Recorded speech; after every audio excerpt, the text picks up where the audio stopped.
그다음 강의는 의료기술 사업화를 위한 IP, R&D 전략입니다. 그래서 이 강사는 Between Partners의 김주연 대표 변리사이십니다. 그래서 강의를 한 20분간 해주시겠습니다. 김주연 변리사님 부탁드리겠습니다. 네, 안녕하세요. 김주연 변리사입니다.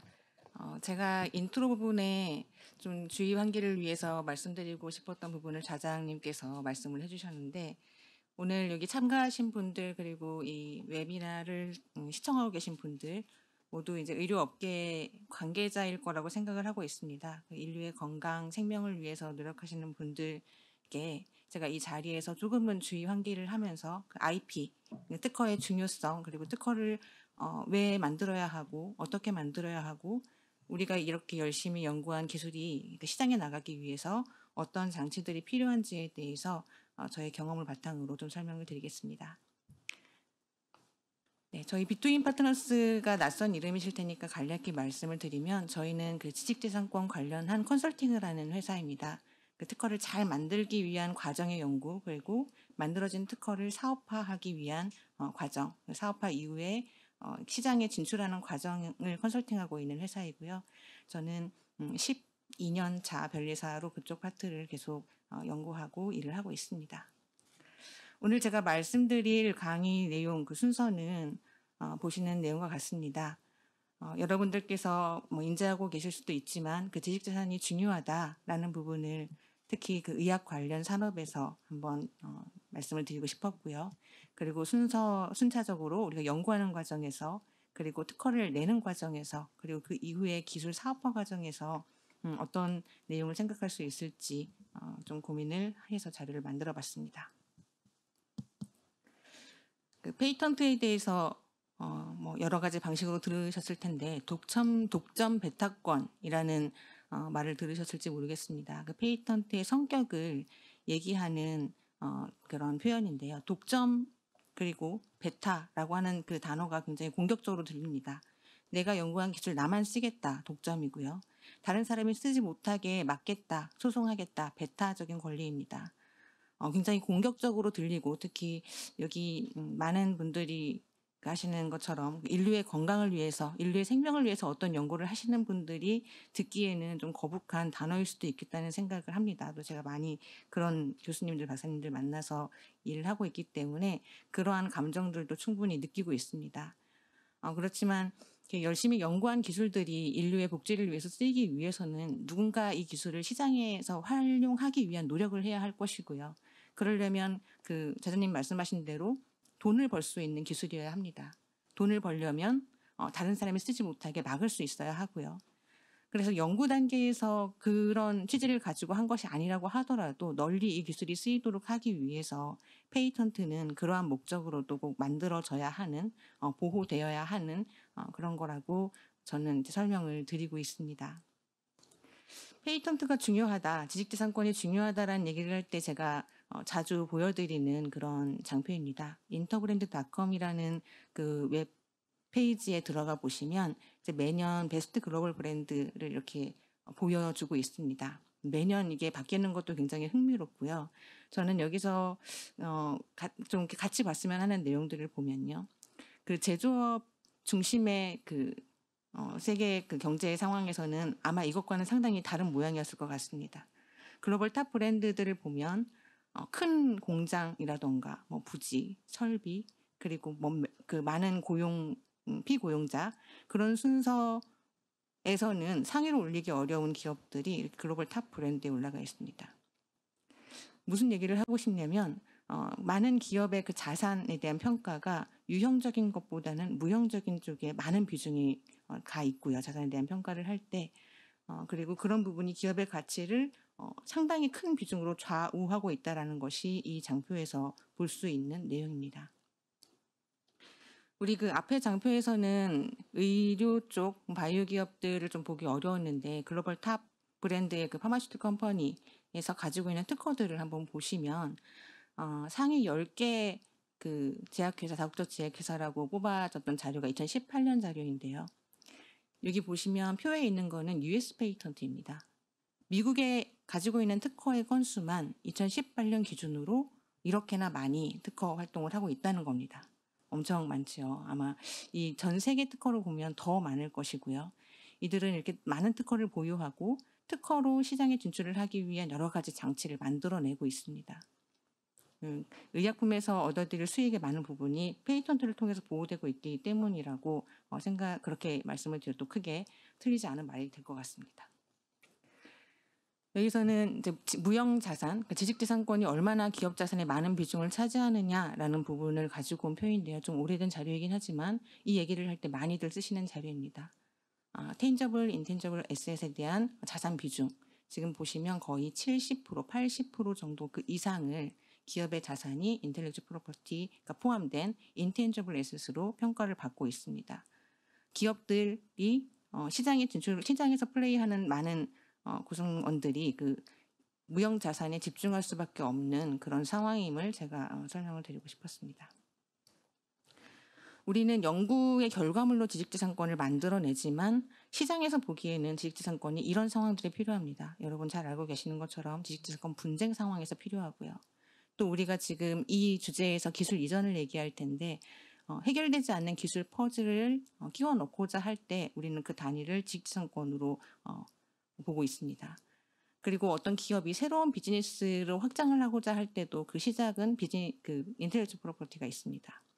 또 기업의 어떤 상황, 제품에 대한 마케팅을 위해서도 이것과 관련해서는 우리가 지식재산권을 가지고 있습니다라는 홍보 포인트가 굉장히 중요합니다.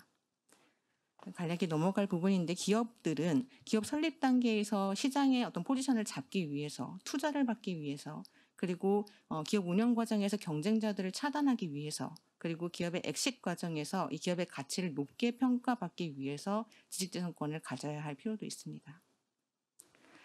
이런 이유들 때문에 많은 기업들이 특허, 지식재산권을 필요로 하고 여기 연구에 관여하시는 분들도 결국은 기술이 나아가기 위해서 특허라는 단위로 기업과 소통을 하게 됩니다. 그런데 의학 분야에서는 그 다른 일반 산업 분야와는 좀 다른 특징이 있습니다. 제가 서두에 말씀드린 것처럼 인간의 생명과 인간의 건강을 다루고 있는 분야이기 때문에 이것을 그냥 돈으로 환산을 하기에는 감정 정서상 맞지 않은 부분이 있지요. 이 보면 특허법에서도 그리고 트립스 조약에서도 보면 인간의 생명과 관련된 것, 인간의 그 치료, 진단 방법과 관련된 것은 특허의 대상에서 배제할 수 있도록 하고 있고요. 그 한국의 특허법에서는 제가 빨간색으로 표시를 한 산업상 이용할 수 있는 발명이라는 조건에 의료 관련 발명이 해당하지 않는 것으로 보아서 의료 관련 발명의 많은 부분을 특허 대상이 아닌 것으로 보고 있습니다. 그도 그럴 것이 그 특허라는 이슈 때문에 치료를 받아야 하는 그 환자가 치료를 못 받게 되는 상황은 막아야 하기 때문에 이런 장치들이 있고요. 그래서 바이오 쪽 연구하시는 분들하고 얘기를 할 때 치료 방법이나 수술 방법이나 진단 방법으로는 특허를 받을 수 없습니다라고 말씀을 드립니다. 많은 MD 분들이 그럼 어떻게 하냐 이렇게 이제 말씀을 하시는데 이렇게 정해져 있지만 근데 이걸 다 특허를 받지 못하게 하면 자본이 들어갈 수가 없는 문제가 생기죠. 그래서 조금 우회적으로 그 치료를 할 수 있는 의약품과 관련된 거, 진단을 할 수 있는 진단 키트와 관련된 거, 또 수술을 할 수 있는 도구들과 관련된 것들에는 페이턴트를 줍니다. 그래서 이것들이 자본을 가진 그런 플레이어들이 여기에 뛰어들어서 이걸 세상에 널리 퍼뜨릴 수 있도록 그렇게 되어 있습니다. 그 바이오 쪽 특히 의약품 관련해서 일하시는 분들은 에버그리닝 특허 전략이라는 얘기 들어보셨을 겁니다. 의약품이 세상에 나가기 위해서 연구 단계에서부터 상당히 많은 비용을 들여서 준비가 되고 검증을 받고 나서 시장에 나가면 시장을 독점하기 위해서 이렇게 활동을 하게 되는데 페이턴트는 기본적으로 수명이 정해져 있는 권리이기 때문에 그 20년이라는 수명이 정해져 있는 권리이기 때문에 연구개발에서 무언가 단초가 되는 기술이 만들어지고 그때 페이턴트를 내면 시장에서 한참 활동해야 할 시기에 특허가 죽게 됩니다. 그래서 그런 상황에 그러니까 앞으로 벌어들일 수익이 엄청 많은 상황에 특허가 죽어버리면 이 기술이 풀리고 경쟁자들이 그냥 시장에 편승해서 이렇게 들어오는 것을 막을 수 없는 상황이 되기 때문에 많은 제약사들이 에버그리닝 특허 전략이라고 해서 기본 물질과 관련된 거에서 제형, 중간재, 제법, 복합재 이런 여러 가지 방식으로 계속 이렇게 꼬리에 꼬리를 묶는 후속 특허, 개량 특허를 만들어내고요. 앞에 특허가 수명이 다해서 죽는다고 하더라도 그 뒤에 다른 특허들이 남아 있어서 경쟁자들이 쉽게 그 시장에 진입하지 못하도록 그런 막는 역할을 하고 있습니다. 우리 이쪽 분야에서 일을 하시는 분들이 에버그리닝 특허 전략 때문에도 IP는 단계적으로 만들어야 하는구나라는 기본적인 인식을 가지고 있는 그런 배경이 됩니다. 또 이 2015년에 들어보셨을 거라고 생각합니다만 의약품 허가 특허 연계 제도가 전면 시행이 됐지요. 그래서 오리지널 의약품에 대해서 관련된 특허를 등재하게 되어 있고 그 특허를 공격해서 특허를 무효화시키면 그 기업에 대해서는 일정 시간 동안 제액을 팔 수 있는 권리를 독점적인 권한을 주는 그런 제도가 한국에서 시행이 되고 있습니다. 페이턴트가 죽고 살고 하는 그런 소송이 그 일로 인해서 이렇게 많이 늘어나게 되었고요. 특허를 더 잘 만들어야 되는 이유가 이제 권리자 측면에서는 특허를 더 잘 만들어내야 되는 이유가 이 제도에 있습니다. 바이오 쪽에서 특허는 사업을 하려면 시장에 진출해서 무언가를 하려면 굉장히 중요하다 이렇게 말씀을 드리고 싶은 거고요. 바이오 쪽에서는 이런 이유들 때문에 지식재산권이 상당히 중요합니다. 라는 말씀을 드리고 싶었습니다. 제가 오늘 주제로 잡은 게 IP R&D입니다. IP R&D. IP는 인텔리지 프로퍼티이고요. R&D 여러분들이 연구하고 계시는 리서치 디벨롭먼트 R&D라고 얘기를 하지요. 제가 일하는 많은 내용이 IP R&D와 관련된 것입니다. IP R&D가 무엇냐라는 얘기를 좀 하고 말씀을 드리고 싶었습니다. 연구 개발을 열심히 해서 보통 이제 연구자들은 학술적인 접근을 하시죠. 많은 논문들을 보시고 그 내용들과 관련해서 뭔가를 검증하고 조금 더 효율이 좋게 만들고 이런 쪽의 연구를 하십니다. 뭔가 그 학술적으로 우수한 결과가 나와서 이것을 독점하고 싶다라고 접근을 할 때에 그 상황에서 특허로 될 수 없는 상황을 만나는 경우가 많이 있습니다. 학술적으로 우수한 연구 성과와 사업적으로 우수한 연구 성과는 좀 차이가 있다라고 설명을 드리고 싶습니다. IP R&D는 그러니까 좀 우수한 기술이라는 그런 시각을 좀 달리해서 사업적으로 시장에 진입하기에 우수한 기술을 만들어내기 위해서 필요한 전략입니다. 네, 이 내용은 한국특허전략개발원 홈페이지에 가지고 있는 내용을 그대로 가지고 왔는데 IP R&D 전략 관련된 과제를 여기서 많이 정부에서 지원을 하고 있습니다. 그래서 거기에서 설명하는 내용으로 IP R&D를 차량의 내비게이션하고 비교를 해서 설명을 해 두었더라고요. 그래서 그냥 이렇게 연구 개발을 하는 것이 아니라 어떤 최적의 지식재산권을 가질 수 있는 그런 전략을 제시하고 R&D를 수행하겠다라는 겁니다. 그래서 목적지를 IP를 중심으로 목적지를 정하고 R&D 기획 단계부터 어떻게 특허를 낼 수 있는지에 대해서 생각을 하고 연구를 할 수 있도록 가이드를 하겠다는 것인데요. 연구자분들이 좀 거부감을 가지실 수도 있는데 이런 상황을 겪어보시면 IP R&D가 왜 필요한지를 알 수 있습니다. 아주 일례로 예를 들어서 어떤 효과가 있는 약물에 대해서 메커니즘을 검증한 것은 학술적으로는 굉장히 중요한 성과가 될 수 있지만 특허를 받을 수는 없는 연구 성과입니다. 그래서 상당한 노력을 들이고 비용도 들이고 우수한 성과라고 평가를 받고 있음에도 불구하고 사업적으로는 전혀 쓸 수 없는 기술이 돼버리는 거죠. 그래서 그런 상황을 막기 위해서는 이게 IP로 만들기 위해서 그러니까 독점권을 확보하기 위해서 시장에 진출할 수 있는 권리가 되기 위해서는 어떤 형태의 연구가 진행이 되어야 특허가 나온다 이렇게 설명을 드릴 수가 있습니다. 이런 전략을 통해서. R&D IP와 IP R&D를 좀 나누어서 설명을 해보면 연구의 성과로 그냥 연구가 잘 되어서 효과가 좋게 나와서 특허도 나오고 논문도 나왔습니다. 그러니까 R&D를 중심으로 한 IP라면 IP를 중심으로 한 R&D는 어떻게 연구를 하면 좋은 IP를 만들 수 있습니다를 미리 전략을 세우고 가는 개념이라고 생각을 하면 됩니다. 연구를 하다가 좋은 성과가 나오는 것은 결과적으로 권리를 좁게 만드는 방향으로 가게 될 가능성이 높고요. 왜냐하면 기존에 있던 기술 정보를 가지고 조금 더 디벨롭하는 방식으로 연구를 하시기 때문에 그렇죠. 근데 IP를 먼저 보고 하시면 경쟁자들이 어떤 형태로 IP를 가지고 있고 어느 부분에 특허가 없다. 어느 쪽으로 주로 특허가 나올 수 있더라라는 걸 미리 알고 실험 설계를 하면서 특허를 예를 들면 결과물로 하나 만들 수 있는 특허를 IP R&D 전략을 가지고 중간 단계에서 방법 단계에서 결과물 단계에서 이렇게 특허를 포트폴리오를 짜서 만들어낼 수가 있습니다. 이쪽에서 고민을 하고 연구자들하고 많이 소통을 하고 있는 제 생각에는 많은 연구자께서 IP R&D에 대해서 더 많이 더 선도적으로 저희 이제 컨설팅 그룹 벨리사들을 좀 이끌어 주시는 부분들도 최근엔 많이 느끼고 있습니다. 그 IP R&D 컨설팅이라는 것 자체가 그냥 연구에서 결과물로 특허를 내다 보니까 특허가 너무 힘이 없더라. 그래서 뭐 글로벌 나가려고 해도 많이 죽고 없어지고 힘이 없어서 결국은 사업적으로 활용을 못하는 그런 특허가 나오는 것을 막기 위해서 좀 좋은 특허를 만들기 위해서 먼저 전략을 짜고 거기에 맞추어서 R&D를 수행을 해보자라는 게 IP R&D에 대한 기본적인 개념이었는데요. 제가 요즘에 겪고 있는 것들을 보면 연구자들께서 내가 기술 사업화를 하고 싶은데 IP 정보를 이렇게 활용하면 어떨까요?라는 역으로 그런 아이디어를 많이 주셔서 그 컨설팅을 같이 하는 그런 경험들이 있습니다. 일례로는 드럭 리포지셔닝 연구를 하는 연구자께서 제가 리포지셔닝 연구를 하고 싶은데요. 페이턴트와 관련해서 어떤 연구를 해볼 수 있지 않을까요?라고 제안을 주셔서 오렌지북에 등재되어 있는 그 의약품 리스트 중에 특허 만료가 임박한 의약품 리스트들과 그것들의 타겟 그리고 지금 현재 타겟 질환 이런 것들을 쭉 정리해서 연구자한테 정보를 제공하고 그냥 드럭 리포지셔닝 스크린을 하는 게 아니라 특허가 곧 만료될 것들에서 신호를 찾는 그런 연구를 하기도 하고요.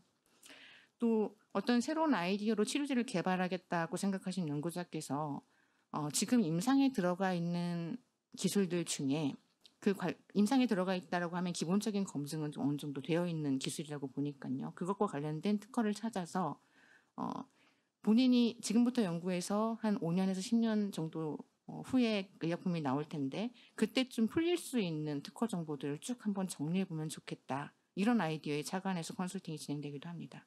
즉 좋은 IP를 만들기 위해서 연구를 가이드하는 거에서 더 나아가서 이미 나와 있는 IP들, 그러니까 이미 나와 있는 기술들, 좀 검증된 기술들을 효율적으로 활용하기 위한 그런 컨설팅들이 되고 있다는 겁니다. 특허라는 것이 수명이 존재하기 때문에 그렇죠.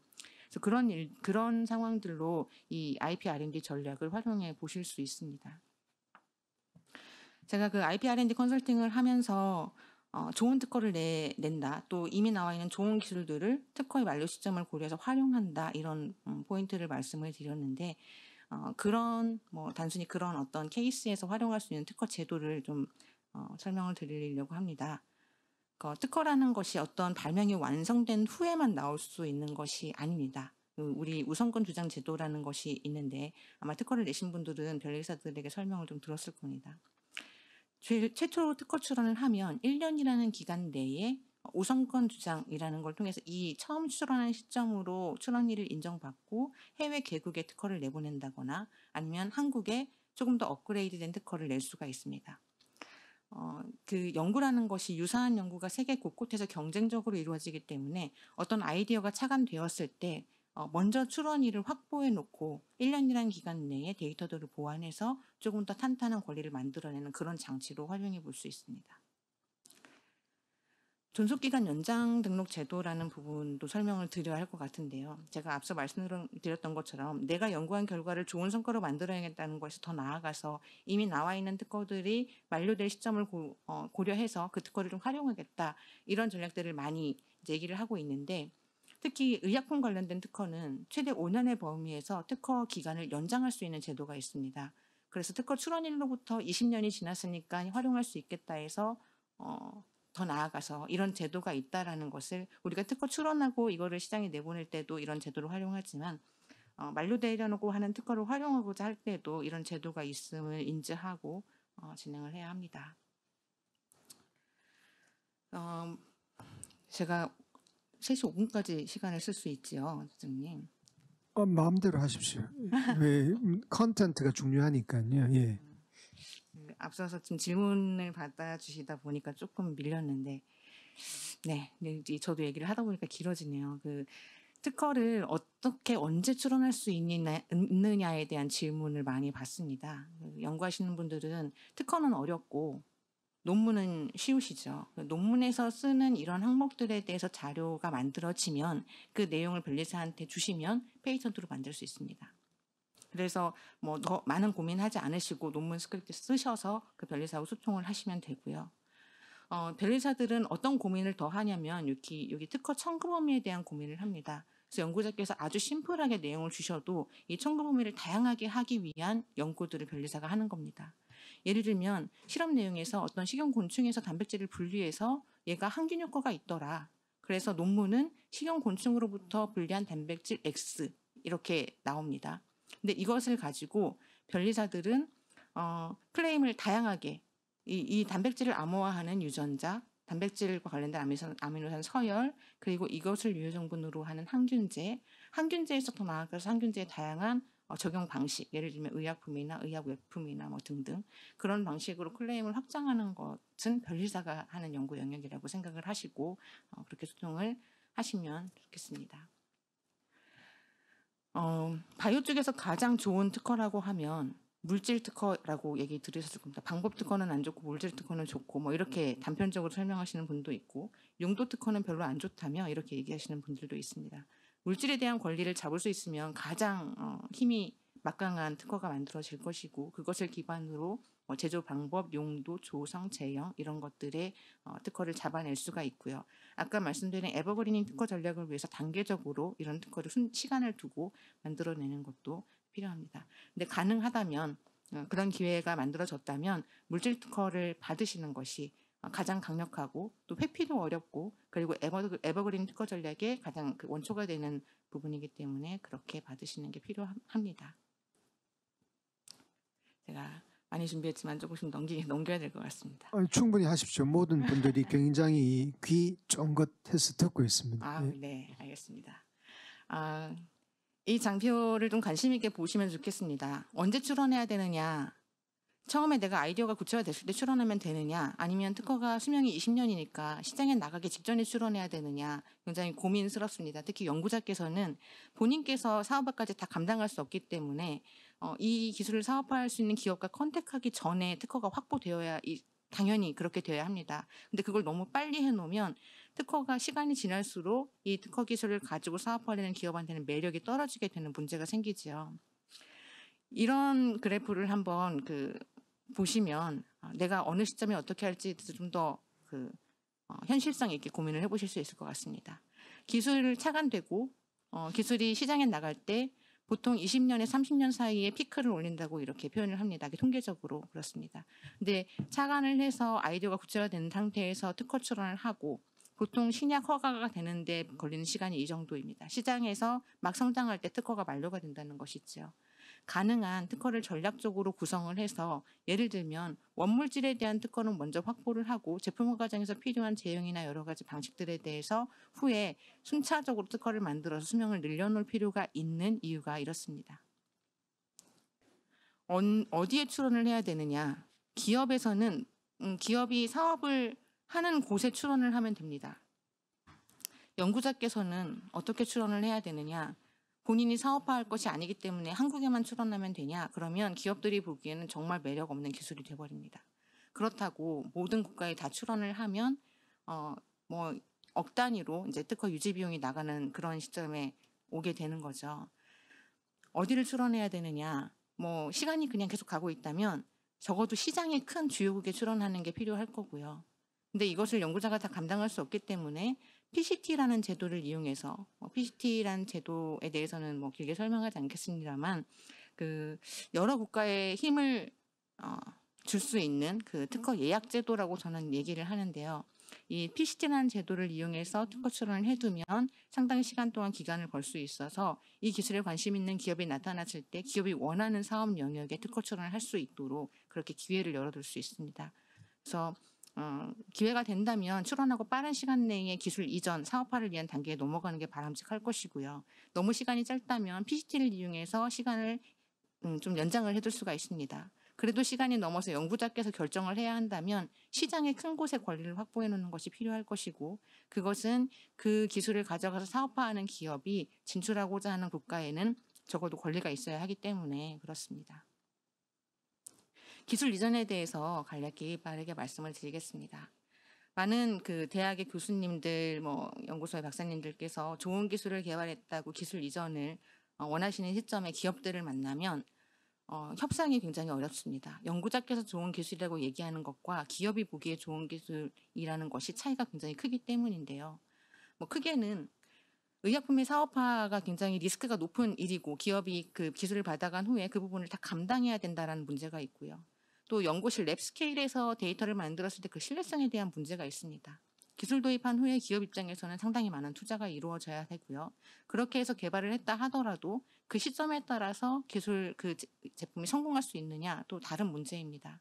이런 문제들 때문에 연구자는 다 완성됐다고 하지만 기업은 이제 시작인 기술이 되고 그래서 이렇게 기술 협상, 이전 협상에 대해서 시간과 비용이 많이 소요가 되게 됩니다. 이 기업 입장에서는 이렇게 생각하시면 됩니다. 연구자께서 훌륭한 기초의학 연구를 한 성과를 이전한다라고 했을 때 기업에서는 10,000분의 1의 확률을 보고 가는 겁니다. 그래서 연구자께서 막 좋다고 얘기를 하셔도 기업에서는 아직 멀었습니다라는 얘기를 하게 되죠. 그래서 바이오 쪽 기술 이전을 할 때에는 이렇게 단계별 기술료 지급을 하는 형태로 우리 마일스톤이라고 얘기를 하는데 이렇게 기술료 협상을 합니다. 연구자께서는 세상을 바꿀 만한 기술이고 시장 규모가 엄청난 그런 약을 개발했다라고 얘기를 하지만 기업에서는 지금 당장 그 성공을 담보할 수가 없고 그렇다고 연구자의 기술을 폄훼하기도 어렵습니다. 기술을 받아가는 입장에서. 그래서 단계적으로 어떤 임상 승인, 어떤 체크 포인트를 잡아서 그런 내용이 성공될 때마다 이익을 쉐어하는 형태로 기술 이전이 거래가 되고요. 제가 이건 국내 사례에서 좀 금액이 크지 않습니다만. 네. 기업 간 기술 이전을 할 때에도 유사한 형태로 마일스톤 계약을 하게 됩니다. 또 국내 연구자께서 기술 이전을 할 때 이런 의약품은 국내 제약회사가 가져가 봐야 감당이 안 된다. 나는 다국적 제약회사랑 딜을 해야 한다. 이렇게 얘기를 많이 하시는데 한 번에 큰 회사의 기술 이전을 하기에는 그 시각 차이가 너무 크기 때문에 쉽지가 않습니다. 그렇게 하는 것을 원하면서 시간을 보낼 것이 아니라 국내에서 좋은 파트너를 찾아서 서브라이센스를 고려한 기술 이전을 하시라고 권해드립니다. 서브라이센스는 라이센스를 받은 사람이 받은 기관에서 또 다음번 라이센스를 하는 그런 내용이고요. 바이오텍 분야의 특성이기도 하고 국내 상황의 특성이기도 합니다. 그 기술을 받아가는 첫 단계에서 기술을 받아가는 기업이 글로벌 시장을 감당하기에는 어려움이 있기 때문에 일정 수준 기술을 디벨롭해서 다국적 제약회사하고 조금 더 큰 딜을 하면서 기술 이전을 하게 되는 상황을 고려해서 기술 이전이라는 계약을 하고요. 그런 계약을 할 때 주의해야 할 것이 그 기업이 가져간 것에 대한 대가, 그 기업이 매출을 만들었을 때 대한 대가만을 기술료로 책정을 하는 것이 아니라 서브라이센스가 이루어졌을 경우에 그들이 받은 기술료의 몇 프로를 연구자가 그러니까 기술 발명하신 분이 쉐어할 수 있도록 그렇게 설계를 하는 기술 이전을 하는 게 바이오 분야에서 아주 일반적으로 이루어지고 있습니다. 또 연구자께서 우수한 데이터를 만들었다고 얘기를 하더라도 기업과 시약 차이가 있는 부분을 말씀을 드렸는데요. 심플하게 얘기를 하자면 이렇게 얘기를 드립니다. 연구자께서 내가 여러 가지 배치를 깔아봤는데 이게 제일 좋았잖아 라고 얘기하시는 게 아니라 지금 시장에 적용되고 있는 경쟁 기술들과 대비해서 효능 우위나 아니면 사이드 이펙트가 좀 적다라는 거 그런 것들을 어필할 수 있으면 기업들하고 소통하기 훨씬 좋은 데이터가 됩니다. 특허에서도 마찬가지고요. 그리고 어떤 물질에 관련해서 효능이 있다라고 얘기를 하시려면 그 물질이 적어도 표준화가 되어 있어야 기업들하고 소통을 할 수가 있습니다. 우연히 발견한 A라는 물질이 아니라 여러 가지 단계로 검증된 표준화된 물질이어야 적어도 이 사업화라는 관점에서 소통이 될 수 있다라는 것이고요. 원료를 만드는데 너무나 곤란한 상황이 되면 그 효과가 우수하다고 하더라도 당연히 사업화가 어렵습니다. 또 임상 승인 용이성에 대해서 희귀 질환에 대해서 연구하시는 교수님들이 되게 굉장히 자부심이 있으시지만 임상 환자를 모으는 데가 너무 어려워서 파트너를 찾기가 너무 어렵습니다. 사업화를 고려했을 때. 그래서 기술 사업화를 고려를 할 때는 이 관련된 질환이 임상 승인과 관련해서 얼마나 어려움이 있는지에 대한 인지를 하시고 기술 사업화를 위한 연구. 그러니까 특정 기전이 있을 때 다양한 적응증을 고려할 수 있다면 단계적으로 임상 승인이 용이한 적응증부터 검토를 해가시는 게 필요해 보입니다. 이건 저희가 활용하는 툴 중에 하나인데요.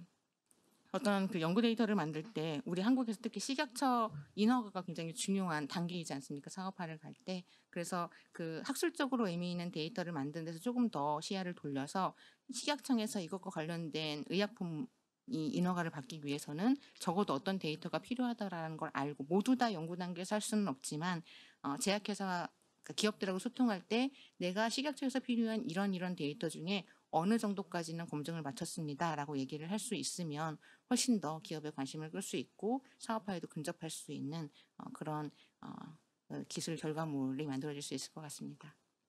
제가 준비한 자료는 여기까지입니다. 그래서 IP를 잘 만들기 위한 R&D, 기술 사업화, 이 기술이 시장에 나가서 활동할 수 있는 기술이 되게 하기 위한 생각의 전환에 조금 도움이 되셨으면 좋겠습니다. 예, 김주현 변리사님 감사드립니다. 굉장히 아주 진짜 이해하기 쉽게 어려운 토픽인데 그래서 많은 분들이 지금 집중을 하셨습니다. 자, 코멘트나 질문 있으시면 해주십시오.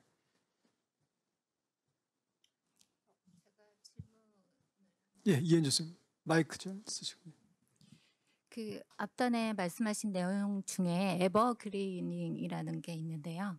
실은 이제 그러한 에버그리닝 전략이 굉장히 필요한데 이제 롱텀으로 가야 하니까요.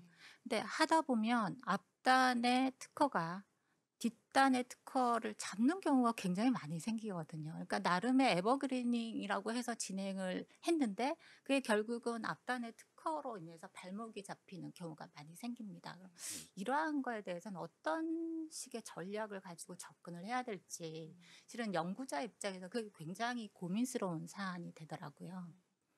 이게 전략을 짠다는 것이 굉장히 중요한데 그냥 연구자께서 어떤 아이디어에 착안해서 결과물을 받으시면 그 가능한 폭넓게 권리를 받고자 하는 게 첫 번째 생각이시고요. 그리고 그러니까 청구항에 그 내용을 다 쓸 수 없다고 하더라도 이렇게 상담을 하다 보면 명세서 안에 상당히 자세하게 그 내용을 써달라고 요구를 많이 하십니다. 그러면 이제 이거 나중에 이것도 별도의 특허 출원이 될 수 있으니까 이 부분은 설명해서 빼시지요. 이럴 가능성이 있다라는 건 나중에 검증하면 후속 특허로 내시지요. 뭐 이렇게 컨설팅을 하기도 합니다. 그래서 이게 단기적으로 나갈 것이 아니라 연구 계획을 고려해서 장기적으로 이 기술들이 더 개발될 거라고 생각을 하시면 앞단에 가능성이 있는 정보까지 그냥 노출하지 않고 정보를 좀 단계적으로 노출하기 위한 전략도 필요하실 것 같습니다. 결론은 좋은 파트너를 만나야 하는 거네요. 그래서 그냥 단편적으로 그 스팟으로 변리사하고 소통하시기보다는 롱텀으로 같이 소통하는 파트너가 있으면 더 좋을 것 같습니다. 저 같은 경우도 이제 같이 오래 연구를 하신 분이 어떤 요구를 하시면 이렇게도 하실 거 아닌가요? 라는 이제 질문을 할 수 있잖아요. 근데 처음 만난 분들한테는 사실 그 내용을 받아서 소화하기가 어려울 상황이라 롱텀으로 같이 파트너를 만드시는 것도 도움이 될 것 같습니다. 제가 좀 추가 의견을 드리면 저희들도 예전에는 그렇게 그 첫 번째 특허로 인해서 후속 특허에 발목을 잡힌 경우가 많았었거든요. 근데 이제 그런 이유가 처음 출원할 때 굉장히 브로드하게 그 청구항을 거는 것 때문에 그렇습니다. 그래서 요즘에는 그 실시에 위주로 일단은 좀 세밀하게 특허를 작성하고 후속 특허를 준비하면 크게 문제는 없었던 것 같습니다. 그러면은 후속 특허 예를 들어서 청구항을 처음 특허해서 청구항을 굉장히 제한해서 했다. 그러면 A 분야만 했다. 근데 B 분야 나중에 좀 하고 싶은데 그걸 눈치채고 다른 사람이 B 분야로 특허를 내버리면은 뭐 후속 특허는 날아가는 거죠. 그래서 뭔가 나름대로 프로앤콘이 있을 것 같은데 B라는 여지를 남겨놓고 첫 특허는 A만 하고 그 다음에 다른 연구자들이 감히 B 분야에 뛰어들지 못하기 때문에 뭐 한 5년 있다가 다시 B를 추가하고 그런 결정은 결국 원천 기술 보유자인 과학자가 하는 건지 안 그러면 변리사께서 보시고 뭔가 쭉 서치를 해보고 B 분야에 지금 이 물질 가지고 누구 특허를 나중에 낼 사람이 과연 있을까? 뭐 그런 정보가 있어야지 뭔가 첫 특허의 범위를 조금 줄여가지고 내는 게 가능하지 않을까라고 생각합니다만 너무 줄여가지고 피해본 적은 없으세요? 그러니까 보통 이제 그 교수님 우려가 충분히 이해되는데 사실 이제 그 첫 특허를 출원할 때 후속 특허에 대한 계획이 없으면 그런 리스크는 굉장히 그 현실화될 가능성이 크거든요. 그러니까 저희가 첫 특허를 출원할 때 두 번째, 세 번째 이렇게 좀 특허 맵을 만들고 나서 출원하는 전략은 반드시 필요하죠. 그 다음에 첫 특허, 후속 특허를 노리고 첫 특허를 조금 제한적으로 했을 때 후속 특허를 애플리케이션 했을 때 야 이건 뭐 조금 진보성은 있고 조금 확대되는 거기 때문에 후속 특허를 인정해 줄 수 없다. 그런 판정도 가능하리라고 보는데 그런 위험성은 무시해도 되는 건지 모르겠습니다. 그런 경우가 이제 발목을 잡히는 경우인 거죠. 네. 그렇게 잘 전략적으로 잘 선택을 해야 되는 문제고 또 그 기술 분야에서 그 경쟁 주요한 플레이어들이 어떤 형태로 특허를 내고 있는지 미리 한번 조사를 해볼 수가 있습니다. 그들의 페이턴트 패턴을 볼 수가 있으니까 그런 걸 보시고 어느 정도 예측할 수도 있을 것 같습니다. 제가 느낌은 에버그리닝 전략이 성공하는 가장 프로토티픽 example이 뭐냐면은 예를 들어서 신약 예를 들어서 뭘 개발했는데 특허가 만료되기 전에 그 약의 사이드 이펙트나 복용 방법을 훨씬 더 개선시킨 모디피케이션이죠. 복합제도 예를 들기도 하고 제형 변경을 하기도 하고 예를 들어서 한 번 맞는 거를 한 달에 한 번 맞는 걸 매일 한 번 맞는 걸 한 달에 한 번 맞는 걸로 바꾼다든지 그렇게 하면은 그전 오리지널 특허는 다른 경쟁자들이 다 이제 패턴트가 풀렸기 때문에 다 쓸 수 있어도 그죠. 네. 거기보다는 비교 우위니까 막 계속 특허를 유지하는 그런 식의 뭔가 이게 사이언티피컬리 업그레이드 되는 그런 여지가 있으면 후속 특허는 가치가 계속 유지될 수 있지 않을까라는 생각입니다. 네, 맞습니다. 제가 궁금한 것은 존속 기간 연장이 이 초미의 관심사거든요. 20년 돈 벌고 그 다음에 이제 모든 사람하고 같이 쉐어를 해야 되는데 5년 더 내만 돈 벌겠다. 모든 특허에 해당되지는 않을 것 같은데요, 그죠? 네. 특허 존속 기간 연장의 조건이 뭔가요? 어떤 경우에만 한정돼서 허락을 받을 수 있는 건지. 그 법에 있는 내용으로는 그 식약처 인허가를 득하기 위해서 특허를 실시할 수 없었던 기간에 한정하여 최대 5년까지 그 특허 기간을 연장할 수 있습니다. 서류로 입증이 돼야 됩니다. 그 기간 동안 그 식약처 인허가 심사 때문에 권리를 행사할 수 없었다. 이런 게 서류로 입증이 돼야지만 기간 연장을 받을 수가 있습니다. 예, 지금 그 오디언스 중에 한 분이 장문에 개인 상담을 하셨는데요. 한번 빨리 읽어보겠습니다. IP에는 페이턴트뿐만 아니고 상표도 있는데 사업과 연결되어 상표의 가치도 높을 것으로 생각합니다.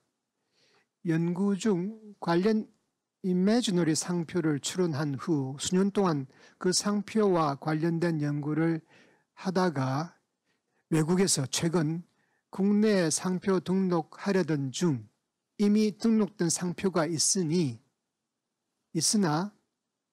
사업에 사용되지 않고 있는 선점이라는 이유로 소송을 제기했는데 외국에서 제기했답니다. 지금 질문자가 최근 국내 상표 등록을 하려고 했는데 이미 등록된 상표가 있고 그래서 사업에 사용되지 않고 있는 선점이라는 이유로 소송을 제기했는데 이런 경우 미처 상품화되지 못한 상표가 그 효력을 소실하게 되는지 또는 피할 수 있는 방법이 있는지요. 김 대표님 저 질문을 이해하셨으면 질문을 리프레이즈 해주시고 네. 해답을 주시면 그 무슨 말인지 잘 모르겠습니다. 제가 이해한 대로 해석해서 설명을 드리면 어떤 상표를 쓰기 위해서 미리 출원을 해 두셨고 그리고 연구를 하느라고 상당 기간 그 상표와 관련된 어떤 사업은 하지 않으셨는데 다른 쪽에서 이제 상표를 사용하지 않았다 그냥 선점만 하고 있다. 이렇게 되면 상표는 취소시킬 수가 있거든요. 이게 불사용 취소라는 제도가 있습니다. 상표는 어떤 연구 결과가 아니라 어떤 단어, 이미지 이런 걸 선점하는 개념이기 때문에 그걸 선점만 해놓고 사용하지 않는 거는 부당하다. 그래서 일정 기간 동안 한 번도 쓰지 않았다라고 하면 권리를 취소시키는 제도가 있습니다. 아마 그런 소송을 받으신 상황일 것 같습니다. 근데 그 불사용 취소 심판은 내가 경쟁하는 회사를 봤더니 내가 쓰고 싶은 상표를 먼저 등록해 놨고 보니까 저 상표를 쓰지도 않고 있다라는 이유로 제기를 할 수 있고요. 제기를 하면 그 소송을 당한 쪽에서는 내가 사용한 적이 있다라는 걸 증명하면 취소를 면하게 됩니다. 근데 그 사용을 안 했다라고 취소시킬 수 있는 기간, 그 기간이 3년입니다. 3년. 소송 시점부터 과거 3년이요. 그래서 그 기간 안에 사용했다라는 걸 증명하면 그러면 취소를 면할 수 있기 때문에 전략적으로 3년에 한 번씩은 내가 미리 확보해놓은 상표를 어떻게든 쓰고 있다라는 걸 자료를 만들어 두시면 좋을 것 같고요. 그 자료가 그냥 가짜로 이렇게 만드는 것이 아니라 어떤 광고, 홍보 또는 거래 이런 내용에 대한 증명 자료가 있으시면 저런 소송을 당할 상황에서 뭔가 대응할 수 있는 자료가 법적으로 구비가 되는 겁니다. 그렇게 준비를 하시면 됩니다. 예, 뭐 집안에 자기 방에서 혼자서 자기 상표 그리고 뭐 그렇게 해가지고 썼다라고는 인정 못 받고 네. 공적으로 누구하고 뭐 거래를 했다든지 네, 맞습니다. 그런 공인된 사용 근거가 있어야만 자기 상표를 사용했다라고 인정을 받는답니다. 그래서 뭐 연구실 내에서 상표 만들어 놓고서 서로 이야기하는 것은 아무 근거가 되지 않는 듯합니다.